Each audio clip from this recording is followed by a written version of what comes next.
신약성경 312쪽에 있는 에베소서 2장 19절에서 22절까지 말씀 제가 봉독하겠습니다. 에베소서 2장 19절에서 22절까지 말씀을 제가 봉독합니다.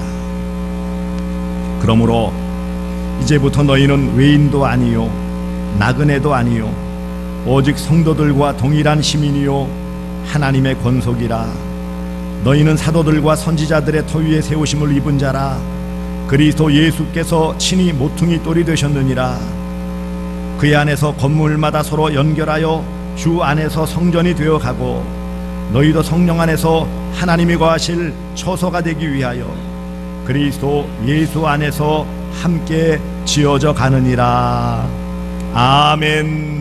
아버지 하나님의 무궁하신 사랑, 측량할 수 없는 은혜가 여러분 삶에 늘 함께 하시기를 축복합니다.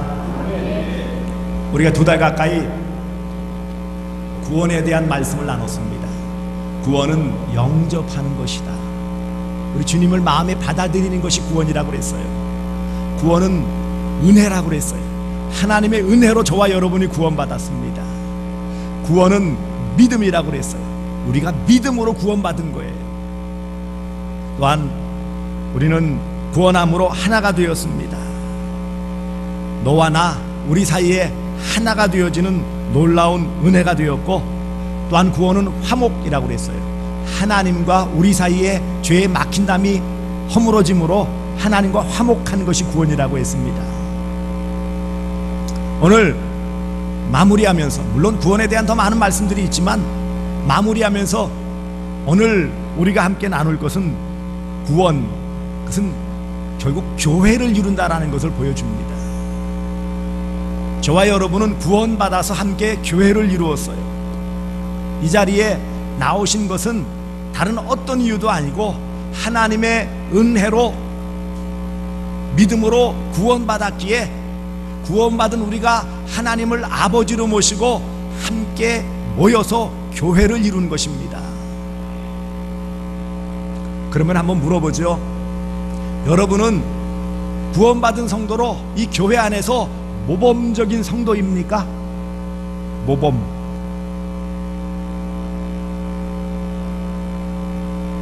모범이라고 그러니까 갑자기들 다들 좀 난처한 표정을 지으십니다.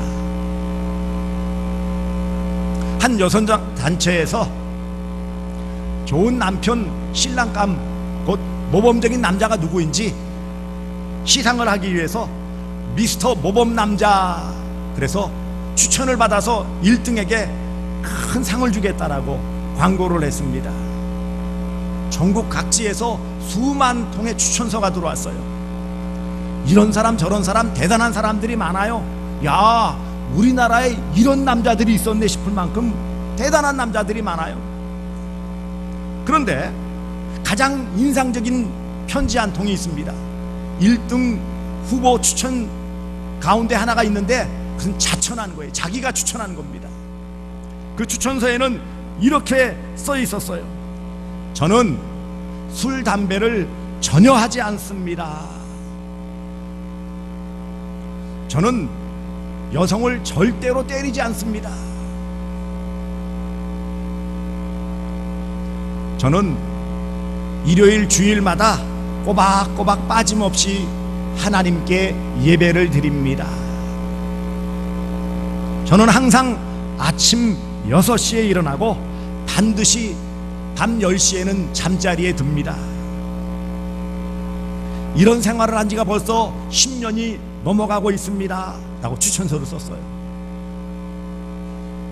심사하는 심사위원들이 보니까 뭐 추천을 받은 여러 내용도 좋지만 이렇게 자기를 스스로 자천한 내용을 보니까 대단하거든요.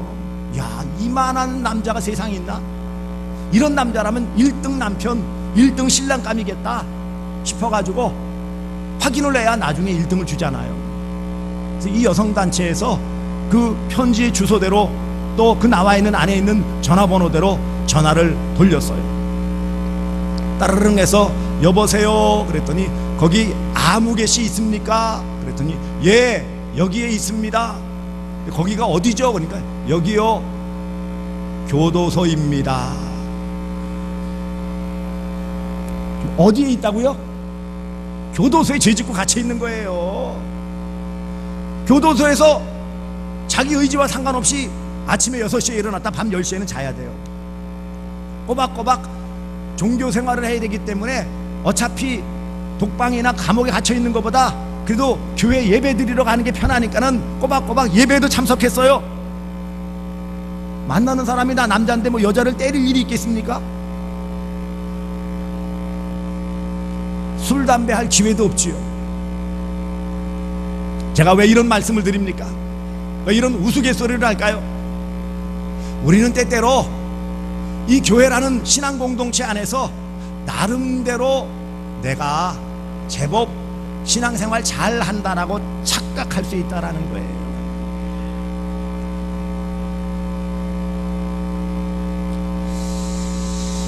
여러분, 저는 물론 다른 종교인들을 거의 만날 기회가 없습니다. 목회자이기 때문에 사회생활을 특별하게 하는 것도 아니고 하기 때문에 별로 만날 기회를 없었는데 한 3, 4년 전인가 정말 어떤 기회에 한 자리에 불교 스님과 천주교 신부님과 제가 나란히 앉게 되었어요. 이런저런 얘기를 하는데 두 스님과 신부님이 저를 부러워하는 거예요. 목사님 부럽습니다. 왜 그러세요? 왜? 그랬더니 교회 다니는 분들만큼, 성도들만큼 열심히 분이 없다는 거예요. 꼬박꼬박 주일마다 예배 참석하죠. 헌금 생활은 얼마나 잘하고 봉사 생활은 얼마나 열심히 하는데요. 그런데요, 우리 절에는 그냥 4월 초파일에 한번 오거나 무슨 기일 되거나 한번 오죠. 안 옵니다. 또 신부님도 그러는 거예요. 성당도요, 그렇게 주일 미사 강조를 해도 잘 오지를 않아요.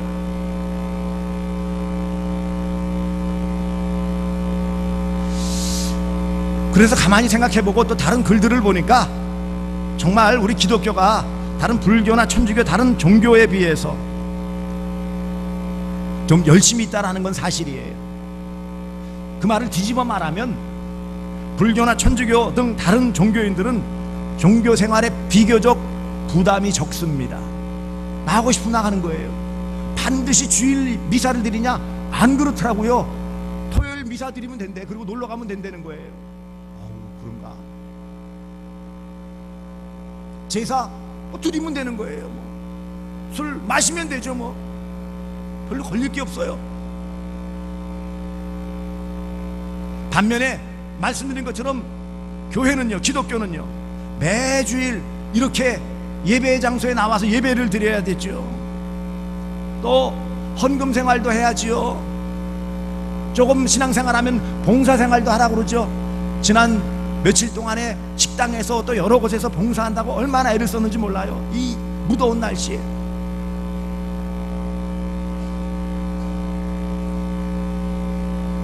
구원 받았다고 반드시 교회로 모여야 되냔 말이죠. 요즘 지난 2015년도 통계를 낸 통계 보고서에 기독교가 960만 명이 넘어가서 대한민국의 1등 종교가 되었어요. 종교인 수가 제일 많다는 거예요. 그런데 또 다른 이면의 통계는요, 그렇게 내가 기독교인입니다 라고 자기를 표현했지만 실제로 교회 다니는 사람은 그보다 훨씬 떨어집니다. 추산할 때 100만에서 200만, 적게는 100만, 많게는 200만 정도가 가나안 성도라고 그래요. 가나안 성도. 가나안 성도 몇 번 말씀드렸죠? 가나안 성도가 누구라고요? 안 나가는 성도. 가나안 거꾸로 하면 안 나가. 교회는 안 나가는데 자기는 하나님 믿는다는 거예요. 참 편리하죠. 가나안 성도 하니까 어이구 아브라함처럼 무슨 믿음 생활 잘하나? 그게 아니고요. 지금 교회를 안 나가는 교인을 말하고 있어요. 베델 교회 성도도 아십니까? 우리 뭐 주변에 베델 교회, 그런 전은표 목사님 섬기는 베델 교회, 그런 베델 교회라고 착각하지 마십시오. 저희가 신학교 다닐 때 다 임지가 있어 다니는데 그 중에 어쩌다가 임지를 구하다가 잠시 쉬는 그런 친구들이 있어요. 그런데 고향 집으로 가기에는 너무 멀고 시간도 부족하고 돈도 없고 다른데 섬기는 교회도 없고 몸도 피곤하고 마음도 착잡하고, 그래서 기숙사에서 침대에서 빙글빙글 굴르다가 예배 시간에 예배를 참석 안 하고, 그리고 월요일날 모여가지고 어디 교회를 갔었어? 그러면 베델교회. 베델교회가 어딘데? 그랬더니 베개를 비고 누워서 뒹굴거렸던 교회, 베델교회. 교회 안 나가고 그냥 예배를 어떻게 했어? 드렸어. 어떻게 했는데 내가 혼자 찬송 부르고 성경 보고 그리고 혼자 중얼중얼 설교하고 듣고, 그래서 헌금도 여기서 지갑에서 꺼내가지고 왼쪽 주머니에 넣고 베델교회에서 예배 드렸다는 거예요.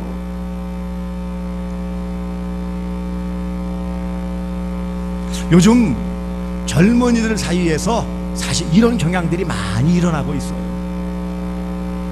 가나안 성도, 베델교회 성도들 어떤 주장을 합니까? 아마 우리들 가운데서 그런 마음이 들었던 적이 있을 거예요.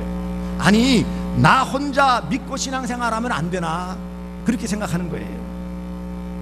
가정에서 혼자 혹은 가족끼리 드리면 안 됩니까? 요즘 혼족이라고 그러죠. 혼자만 먹는 사람, 혼자 여행 가는 사람, 심지어 혼술 그러죠. 혼자 술 먹는 사람. 그래서 홀로 있는 사람들을 많이 강조해요. 그러니까 신앙생활도 홀로 그냥 하면 안 됩니까? 하나님이 어디나 계신다고 하는데 그럼 내가 아무 데서나 그냥 산에 가서 해도 되고 집에서 해도 되고 어디서나 그냥 하나님 예배하면 안 됩니까? 그렇게 주장하는 사람들도 있어요. 한편으로 보세요. 우리가 함께 모일 때에, 교회로 모일 때 좋을 때도 있지만 때때로 갈등이 생기기도 하고 불편한 모습도 많이 나타나요. 서로가 다르기 때문에 여러 사람들이 함께 모이고 또 함께 생활하고 부딪히다 보면은 갈등이 생겨요. 서로의 다른 점을 맞춰주려다 보니까는 마음의 부담감도 느껴져요. 친화력이 있고 여러 사람들과 잘 지내는 사람이 있는 반면에 내성적이고 소극적인 사람도 있지 않습니까? 사람들하고 이렇게 부딪히는 것을 별로 좋아하지 않는 분들도 계세요. 그런데 와서 자꾸 이렇게 부딪히다 보면은 좋을 때는 좋은데 어쩌다 보면은 무슨 툭 던지는 말 한마디에 상처를 받을 수도 있고 서로 취향이 다른 것 때문에 부딪힐 수도 있어요. 신앙 연수가 다르고 신앙의 경험이 다르고 살아온 행적이 다르고 신앙의 색깔이 다르기 때문에 함께 하다 보면은 또 이런저런 문제들이 생기게 되더라고요. 교회가 너무 얽매려고 그러는 거 아닌가? 뭐 이렇게 계속 매주일날 나오라고 할까? 부담스럽기도 할 겁니다. 여러 사람이 함께 모이다 보니 본의 아니게 상처를 주고 또 상처도 받아요.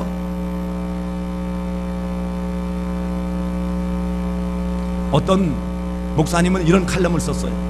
현재 교회는 전투 중이거나 휴전 중이다. 내부에서 크던 작던 갈등이 있다라는 거예요. 전투 중이거나 휴전 중이다. 그게 잠시 그냥 덮여져 있는 상태에 있다. 그런 교회 안에서의 이런 갈등의 심각성을 글로 표현했더라고요. 예, 그렇습니다. 교회 안에는 흔히 말하는 대로 별별 사람들이 다 모여요. 그렇지 않습니까? 다양해요. 그런데 서로 다름 때문에 이해가 되는 부분이 있지만 이해가 안 되는 부분도 있잖아요. 받아들일 수 있는 부분도 있지만 받아들일 수 없는 부분들도 있어요. 교회를 떠나는 요인 중에 가장 큰 것은 목회자에 대한 실망감 때문에 언행이 일치되지 않고 또 너무 강압적이고 독재적인 이런 모습에 상처를 받아서 교회를 떠나는 분들도 계세요. 때로는 교회 안에 어떤 주로 중직자들 중심이겠죠. 주도하는 분들의 어떤 모습들 때문에 때로는 상처를 받을 수도 있고요. 또 어떤 목장이든지 구역이든지 전도회든지 이런 작은 소그룹에서 서로 마음이 맞지 않아가지고 상처를 받아가지고 떠나는 일들도 있어요. 나는 의도하지 않았는데 상대방은 상처를 받는 일들이 생긴단 말이죠.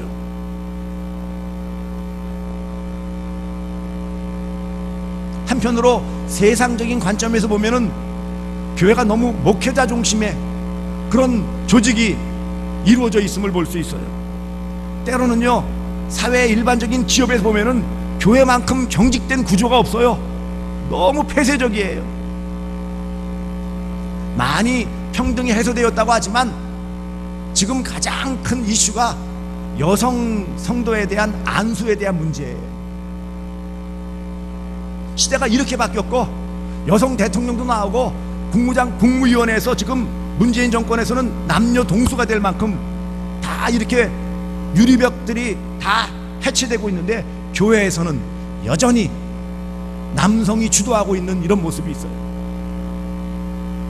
실제로 여기 앉아 계신 분들 성비 남성 여성을 따져보면은요 거의 40대 60 여성이 20-30% 훨씬 많아요.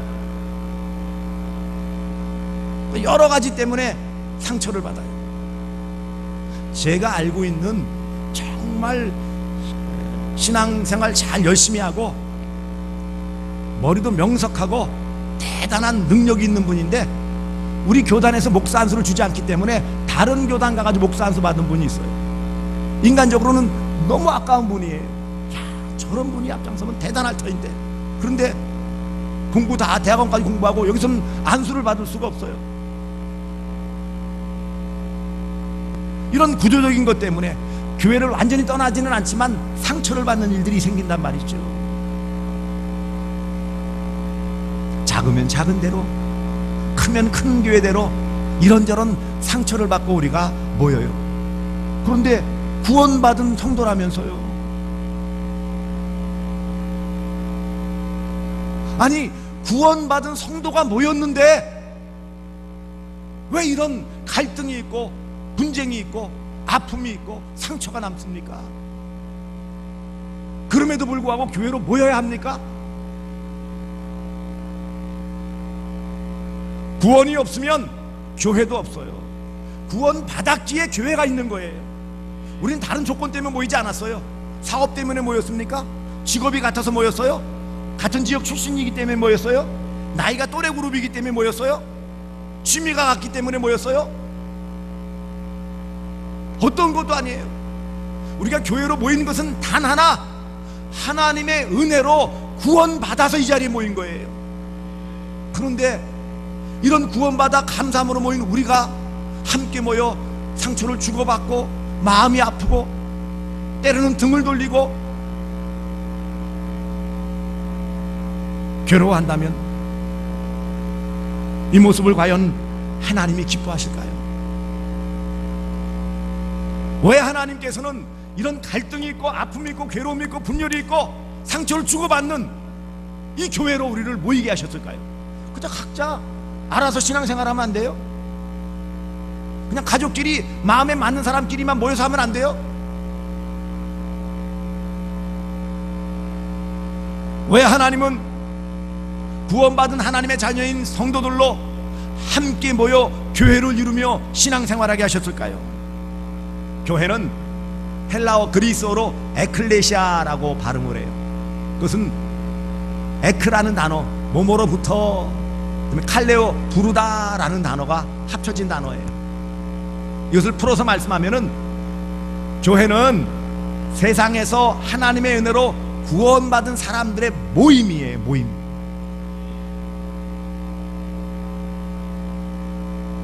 그래서 교회는 예수 그리스도를 통해서 세상에서 구원하여 불러주신 구원받은 성도들의 모임이기 때문에 구원받은 성도는 함께 모여서 신앙생활하는 것이 하나님 아버지의 뜻이기 때문입니다. 구원은 개인이 받는 거예요. 개별적으로 구원은 개인이 받아요. 하지만 신앙생활은 홀로 하는 게 아니라 공동체로 하는 거예요. 구원은 개인이 받지만 신앙생활은 공동체로 함께 하는 거예요. 이것이 하나님 아버지의 뜻이에요. 왜 그렇습니까? 왜요? 우리 홀로는 연약하기 때문에. 우리 스스로는 신앙의 성장을 이룰 수 없고 성숙을 이룰 수 없고 하나님을 온전히 섬길 수 없기 때문에 서로 함께 모여서 먼저 신앙생활하는 사람이 이끌어주고 도와주고 또 나중에 신앙생활하는 사람이 또 함께 도와주고 힘을 모으고 위로하고 격려하며 신앙 공동체를 이루어 하나님께 영광 돌리게 하기 위해서 홀로 하는 것보다 함께 하는 것이 하나님께 영광 돌리는 가장 아름다운 모습이기에 우리를 구원받은 신앙 공동체인 교회로 불러주신 것입니다. 취미생활이 같기 때문에 아닙니다. 관심사가 비슷하기 때문에 그것도 아니에요. 비록 갈등이 있을 수 있고 상처를 주고받을 수도 있고 아픔이 있을 수도 있지만 서로의 다름 때문에 불편함이 있을 수도 있지만 하나님께서 우리를 이 땅에서 불러주시고 하나 되게 해주시고 구원받은 성도로 교회를 이루게 해주신 것은 전적인 하나님의 뜻이요 하나님의 은혜요 하나님의 주권적인 역사입니다. 하나님께서는 우리를 구원해 주셔서 함께 모아주셨어요. 오늘 19절 말씀 보시면은 너희는 외인도 아니요 나그네도 아니요. 외인은 뭐예요? 그냥 아무 권리가 없는 사람들. 나그네는 요즘 표현으로 말하면 영주권자 정도. 그 다음에 오직 성도 동일한 시민. 시민은 뭐예요? 이제 시민권자. 우리나라에도 저와 여러분들은 대한민국 시민이지요. 그런데 영주권만 가진 사람도 있어요. 와서 어떤 허락을 받아서 직업 때문이든지 그리고 아예 그냥 관광으로 그냥 스쳐 지나가는 사람이 있어요. 우리는 그런데 시민이라고 그랬어요. 이처럼 하나님 나라 백성이 되었고요 하나님의 가족이 되었어요. 하나님의 권속이라는 것은 패밀리, 가족을 말하는 거예요. 하나님께서 구원해 주셔서 함께 하나님의 가족을 이루어 주셨어요. 누가? 하나님께서요. 뿐만 아니라 하나님께서 또 우리로 하여금 함께 세우심을 입어서 한 건물을 이루게 해주셨어요. 건물. 20절을 보시면 너희는 사도들과 선지자들의 터 위에 세우심을 입은 자라. 함께 세우심을 입었어요. 이 건물을 지탱하는데 전체 한 덩어리지만 기둥도 있고 위에 지붕도 있고 바닥도 있고 다 다른 것들이 조화를 이루어서 하나의 건물을 이루는 것처럼 하나님께서는 우리 각자를 불러주셔서 각자의 모습으로 각자의 특성을 드러내며 그런데 하나로 이루게 해주신 거예요. 우리로 그래서 하나님 안에 서로 연결되어져서 주 안에서 성전이 되어 가고 그랬어요. 하나님이 기뻐하시는 유기체가 되었어요. 하나가 되었어요. 그리고 우리는 22절에 있는 말씀과 같이 함께 예수 안에서 함께 지어져 가느니라. 함께 해야만 되는 공동체예요. 그래서 운명 공동체라고 그러죠. 함께 해야 되는 거예요. 내 뜻과 상관없이 구원받았으면 우리는 교회로 모여서 함께 신앙생활하도록 하나님이 그렇게 만들어 주셨다 하는 것입니다. 이 일을 위해서 예수님은 모퉁이 돌이 되셨어요. 모퉁이 돌은 각 이 건물을 세울 때 귀퉁이에 있는 가장 기초가 되는 기초석을 말하는 거예요. 그것이 없으면 기둥 세울 수도 없고 또 건물을 제대로 세울 수가 없어요. 예수님께서 친히 십자가 달려 죽으심으로 이 교회의 모퉁이 돌과 같은 중요한 기반이 되셨다는 거예요. 이 예수 그리스도 위에 우리가 교회로 세워졌다는 것입니다. 그리고 또 다른 곳에서는 예수님은 이 교회의 머리이시다. 왜요? 예수 그리스도께서 세우셨기 때문에. 이 교회의 주인이 되세요. 십자가로 예수 그리스도는 이 교회를, 저와 여러분을 구원하심으로 이 신앙 공동체인 교회를 세워 주셨습니다. 그리고 성령 안에서 하나님께서 거하실 처소로, 하나님의 거하실 처소로 만드셨어요. 22절 보세요. 하나님이 거하실 처소가 되기 위하여. 하나님이 거하시는 처소가 뭐예요? 이 신앙 공동체를 말하는 거예요. 한마디로 교회를 말해요. 하나님이 함께 하시는 공동체, 이 대구 서남교회 교회예요. 구원받은 성도들이 한 가족으로 함께 신앙생활하기를 원하시는 하나님은 우리의 아버지가 되십니다. 아버지 하나님은 자녀들이 의좋게 화목하게 잘 지내기를 원하세요. 서로 싸우고 반목을 일으키는 것을 원치 않으세요.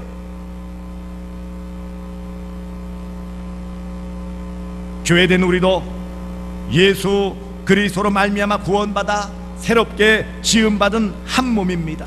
서로 연결하고 함께 지어져가는, 세워져가는 신앙 공동체입니다. 우리가 함께 모여 신앙 공동체를 이루지만 완성이 아니라 계속해서 지어져 나가는 거예요. 그것이 하나님이 우리를 구원해 주시고 우리를 이곳에 모아 주신 뜻입니다. 구원은 교회로 모이게 하신 하나님의 뜻이 담겨져 있어요. 구원은 구원받은 성도들이 교회로 모인 것이에요. 이 자리에는 구원받은 성도들이 함께 모인 것입니다. 또 구원받을 성도들이 함께 모인 거예요. 그러므로 구원은 교회예요. 구원이 교회를 이루기 때문이에요. 교회의 조건은 구원이에요. 구원의 결과가 교회를 이루는 거예요. 구원과 교회는 뗄래야 뗄 수가 없어요. 구원받은 저와 여러분이 교회입니다. 구원은 이렇게 교회를 든든히 세워나가는 밑바탕이 되어줘요. 구원받아 우리가 성도가 되었습니다. 주 안에서 구원받아 교회가 되었습니다. 하나님의 은혜로 예수 그리스도 안에서 구원받아 한 몸인 교회를 계속해서 이루어 가고 있습니다. 주님 오실 때까지, 주님 오실 때까지 우리는 이 몸된 교회를 계속 세워나가는 거예요. 하나님께서 저와 여러분을 구원하심으로 이 교회를 이루어 주셨음을 믿으시기를 바랍니다. 하나님께서 독생자 예수 그리스도를 십자가 달려 죽게 하시고 화목제물 삼으심으로 저와 여러분을 구원하시고 믿음으로 구원받은 성도를 함께 모아서 교회를 이루시고 이 교회로 하나님의 은혜 안에 거하며 서로 성장하며 서로 돕고 하나 되게 해주신 뜻이 이 교회 안에 담겨져 있습니다.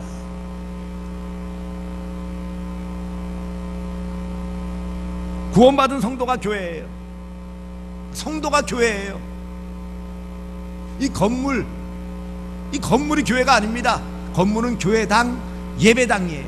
교회는요, 여러분과 제가 이 자리에 함께하는 우리 회중이, 이 모임이 교회예요. 성도가 교회예요.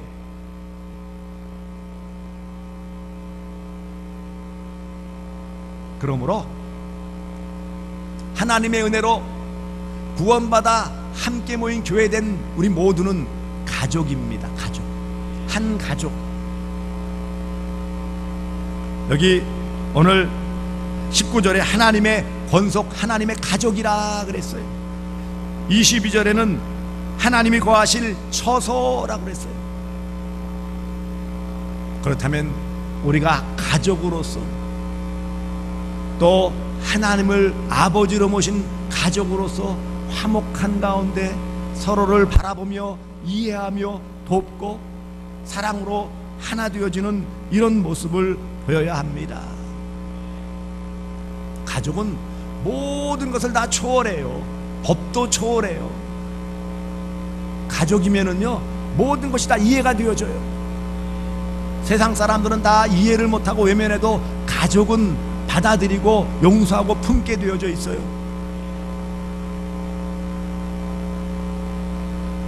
사랑하는 성도들이여, 우리가 가족입니다. 구원받아 교회가 되어지고 한 가족이 된 것은 하나님의 크신 은혜와 복입니다. 그러므로 우리가 구원받아 교회가 되었다면 이런 교회가 든든히 세워지기 위해서 어떻게 해야 됩니까? 모이기에 힘써야 합니다. 따라서 합시다. 모이기에 힘씁시다. 모이기에 힘씁시다. 모여야 되는 거예요. 모이고 흩어지고, 흩어지고 모이고, 모여서 예배하고 교제하고 말씀을 나누고 흩어져서 전도하고 봉사하는 것이 하나님의 뜻이에요. 그러므로 모이기에 힘쓰십시오. 우린 공동체 교회이기 때문이에요. 두 번째는 예배하기에 최선을 다해야 합니다. 따라합시다. 예배에 최선을 다합시다. 예배에 최선을 다합시다. 우리가 예배 공동체예요. 나를 구원하신 하나님을 예배하는 것이 우리 모임의 가장 주된 목적이에요. 우리를 왜 구원해 주셨다고요? 우리에게 예배를 받으시기 위해서. 그러니 우리는 다른 어떤 것보다 앞서 모인다 하면 뭐 해야 돼요? 예배해야 돼요. 예배해야 돼요. 그러므로 이런 예배에 최선을 다해야 돼요. 최우선순위를 둬야 돼요. 이것을 소홀히 하면서 다른 어떤 것을 한다? 의미가 없어요. 우리가 하나님을 아버지로 모신 한 가족입니까? 그렇다면 그 아버지를 기쁘시게 하는 일에 최우선순위를 둬야 돼요. 그것이 예배예요. 세 번째는 성도의 교제에 힘써야 합니다. 따라서 합시다. 성도의 교제에 힘씁시다. 성도의 교제에 힘씁시다. 가족이면 아버지를 먼저 기쁘시게 한다면 그 다음에 뭐예요? 형제간에 위에 있게 지내야 돼요. 우리가 모이는 두 번째 목적은요, 교제예요. 교제. 서로의 안부를 묻고 형편을 알고 위로가 되어주고 힘이 되어주고 먼저 믿은 사람이 도와주고 알려주고 깨우쳐주고 가르쳐주고 교육이 이루어지는 거죠. 자연스럽게 또 배우고 습득하고 경험하고 그래서 신앙이 자라는 거예요.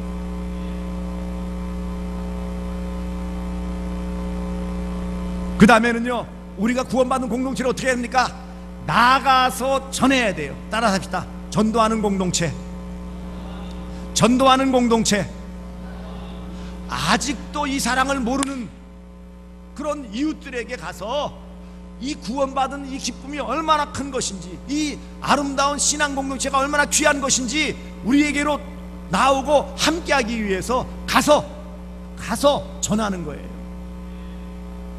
교회는 전도 공동체예요. 그리고 그것을 위해 또 한편 뭐예요? 섬기는 거죠. 지역을 섬기고 가난한 자를 섬기고 외로운 자를 섬기고 아픈 자를 섬기고 갇힌 자를 위로하고, 결국 예배와 교제와 또 봉사와 교육과 모든 이 다섯 가지 가치관은요, 교회가 하나님의 은혜로 이루어진 신앙 공동체이기 때문에 가능한 것입니다.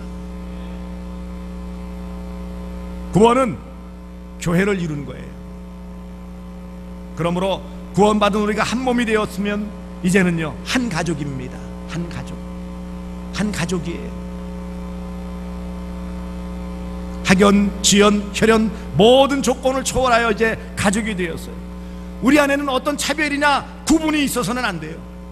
동일하고 평등한 거예요. 물론 서로 다르고 성격이 다르고 있지만 그런 다양성을 존중하지만 가장 기본적인 동등함이 뭐예요? 하나님의 자녀라는 거예요. 여러분, 같은 형제끼리라도 잘난 형제가 있고 조금 못난 형제 있어요, 없어요? 있어요. 키 더 큰 형제가 있고 키 좀 작은 형제가 있어요. 그렇지만 한 자녀예요, 자녀.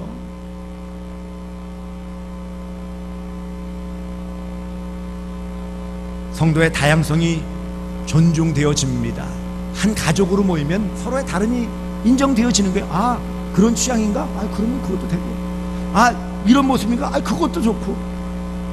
진리가 아닌 다음에는 서로의 다양성을 존중해 주기 때문에, 서로의 다름을 인정하기 때문에 조화로운 그런 교회 생활을 할 수 있게 되어집니다.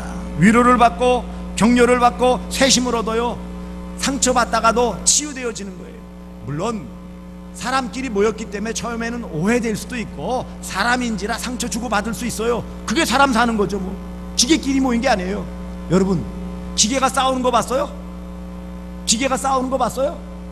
화초 여러 개 다 키워도 화초끼리 싸우는 거 못 봤어요. 그런데 사람이기 때문에, 서로 다르기 때문에 좀 다름을 조정해 나가는 과정 가운데는 조금 오해가 있을 수도 있고 다툼이 있을 수도 있어요. 그게 어찌 보면 건강한 모습이에요. 신앙 성장을 이루고 주 안에서 결속력이 강화되어지는 거예요. 신앙이 굳건한 교회를 이룹니다. 그래서 이단이 발을 붙이지 못해요. 뭐 이단 퇴치 막 떠들 게 아니라 우리가 주 안에서 바르게 신앙 교육을 받고 하나님을 잘 섬기면 다 구별이 되어지는 거예요. 이단이 발을 붙일 수 없게 만드는 거예요. 신앙 공동체 교회를 이루어서 하나님을 아버지로 모시고 예수 그리스도 안에서 함께 성장하여 가고 성령의 인도하심을 따라 날마다 승리하는 아름다운 신앙생활을 하게 합니다. 더 나아가 그래서 교회 밖의 사람들에게 칭찬받고 인정받는 사도행전 2장에 나타나는 초대 예루살렘 교회와 같이 아름다운 신앙 공동체를 이룹니다. 그러니 자연스럽게 교회 밖의 사람들이 이 교회를 바라보며 좋아하고 좋은 평가를 내리고 그래서 함께 동참하고 구원의 기쁨을 누리며 교회가 자연스럽게 성장하고 성숙해 나가는 귀한 열매를 맺게 되어집니다. 한마디로 지상 천국을 이루는 거예요. 사랑하는 성도들이요, 여러분과 저는 구원받은 성도입니다. 구원받아 함께 이 큰 가정이라고 할 수 있는 교회를 이루었어요. 우리는 가족이에요. 가족끼리는 서로 이해하고 용납해줘야 되는 거예요. 뭐 지지고 볶고 좀 싸우고 갈등을 일으키다가도 그래도 먹을 때 되면은요, 식사 때 되면은 또 다 같이 모여가지고 시시덕거리면서 먹는 거예요. 저희들 사형제 클 때는요, 그냥 옆방 가가지고 뭐가 하다가 말 수틀리면 우당탕거리고 뭐 싸우고 막질하는 거죠. 뭐 깨지고 막 난리 나요. 막 킥킥거리고 호피 터지고 뭐 깨지고 뭐, 그럼 야단 맞고 원수처럼 다시는 안 볼 것처럼 저쪽 보고 이쪽 보고 다른 데 나갔다가 얘들아 밥 먹어라 그러면 어떡하는지 아세요? 쏜사같이 모여가지고 헤헤거리면서 둘러앉아가지고 밥 먹는 거예요. 그게 가족이에요. 우리는 가족으로 부름받았어요. 구원받았어요. 가족으로서 아버지 되신 하나님을 기쁘시게 하는 가정천국, 지상천국 이루시는 복된 성도들 되어주시기를 주 예수 그리스도의 이름으로 축복합니다. 기도하겠습니다. 사랑의 아버지 하나님, 구원의 놀라우신 은혜, 말로 다 할 수 없는 이 은혜 베풀어 주심을 감사드립니다. 구원하여 주셔서 교회를 이루게 해주심을 감사합니다. 아무것도 아닌 저희들을 하나님의 은혜로 불러주시고 한 가족 되게 해주셨으니 서로를 이해하며 용납하며 사랑으로 품고 함께함을 통해 이 땅에서 지상 천국을 경험할 수 있도록 은혜 베풀어 주시며 많은 교회 밖의 사람들에게 칭찬받고 인정받아 그들도 우리와 함께 구원의 기쁨을 누릴 수 있도록 도와주시옵소서. 예수님의 이름으로 기도드리옵나이다. 아멘.